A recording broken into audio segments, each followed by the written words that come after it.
వచ్చే బాండు వాళ్ళకి బెజ్జాలు పెడుతున్నా. బెజ్జాలు పెడుతుంటే పానీ అంటే బాబు, పానీ అంటే నీరండి. ఓహో నీరంటే తెలుగులో మీరు నీరు అనుకుంటారు. చిత్తూరు జిల్లా ఆ తిరుపతి సైడ్ అండి హిందీ ఎక్కువ మాట్లాడతారు. వాళ్ళు హిందీలో పానీ అనుకుంటారు, మేము నీరు అనుకుంటాం. వచ్చే బాండు వాళ్ళకి బెజ్జాలు పెడుతున్నారు. ఆడవాళ్ళు ఏమనుకుంటున్నారు? ఏమైతుందక్క ఏడుకున్నవాడు అన్నదమ్ములు ఏడుగురున్నారు. ఏ వీధిని వస్తారు ఎవరికై తెలియదమ్మా.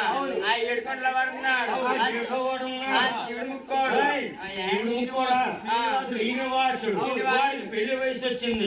ఈ కాలం కన్యను చూసి కళ్యాణం చేస్తారా లేదో వాళ్ళు కనుక్కుందామనండి. నడండి నడండి మారుతున్నామండి. కన్నా తెలిపి పేరిందేవి గారు ఆలకించారు. బాబు తల్లి పేరుదేవి ఆలకించండి. అయ్యయ్యో వాడు అనుకున్నాను.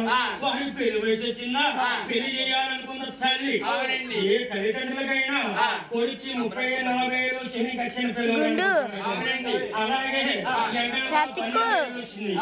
మనం వాళ్ళు అనుకోవచ్చు వెంకట బాబుకు 12 సంవత్సరాల పెళ్లి ఏమని అనుకోవచ్చు. ఆ రోజుల్లో అబ్బాయికి అయితే 2 సంవత్సరాలండి, అమ్మాయికి అయితే 7 సంవత్సరాలు చిన్న వయసులో పెళ్లి అయ్యేది. ఆ పెళ్లి అయిన తర్వాత అమ్మాయికి పంపేవారు. ఆ తర్వాత వయసు వచ్చాక కన్నా కార్యక్రమం నడిపేవారు. అప్పుడు పెళ్లిలు అలా జరిగాయి. ఇప్పుడు పెళ్లిలు ఎలా జరుగుతున్నాయి? ఇప్పుడు పెళ్లి ఇంకా చిన్న వయసులో జరుగుతాయి. ఎలా నాయనా? ఇంకా చిన్న వయసులో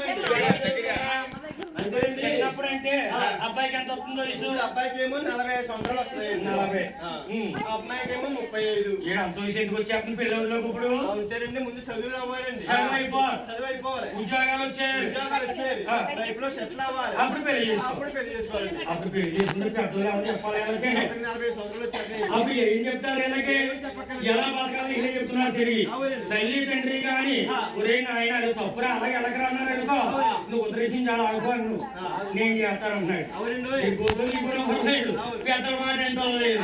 ఇది నాయన కలియోగము, కలికాలము. మంచి మాట వినరు, మంచి పని చెయ్యి.